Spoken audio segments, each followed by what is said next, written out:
ఏమండి, చాలామంది ఏమనుకుంటారంటే, అయ్యా మా సమస్య ఉంది, మీ పాస్ గారు చెప్పండి ప్రార్థన చేయమని, మా సమస్య పోయేటట్టు అని అంటారు. ఏం చేయాలంట? పాస్ గారు ఏం చేయాలంట?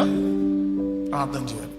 ఇంకొంతమంది ఏమంటారంటే, అయ్యా నేను మందిరానికి రాలేను కానీ నా కోసం మీరు ప్రార్థన చేయాలి. ప్రియమైన దేవుని బిడ్డలారా, ఏ సమస్య ఉన్నా, ఏ రోగమైనా, ఏ పరిస్థితి అయినా, ఏ ఇబ్బంది అయినా ఆ వ్యక్తి ఇంటి దగ్గర ఉంటే పోదండి. ఆ ఎక్కడో దూరంగా కూర్చొని నాకు చేయమంటే దేవుడు చేయడు. ఆయన మందిరానికి వస్తే, ఆమేన్, ఎక్కడికి వస్తే? ఆయన మందిరానికి వస్తే, మందిరములో దేవుడు సేవకుడు మాట్లాడుతున్నప్పుడు ఆ అభిషేకం కింద నుండి వచ్చే వాక్కు, ఆ మాట ఆ వ్యక్తి జీవితంలో ఆశ్చర్యాలు జరిగిస్తుంది. మామూలు టైంలో ప్రేయర్ చేసే ప్రేయర్ వేరు, దేవుని బలిపీఠం మీద ఉండి అభిషేకంతో మాట్లాడుతున్నప్పుడు, ప్రార్థన చేస్తున్నప్పుడు వస్తున్న శక్తి వేరండి.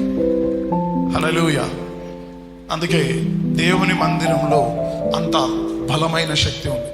చాలాసార్లు మనం ఏమనుకుంటామంటే, లేదన్నా నేను ఇంట్లో లైవ్ చూస్తున్నానన్నా. ఏం చూస్తున్నారంట?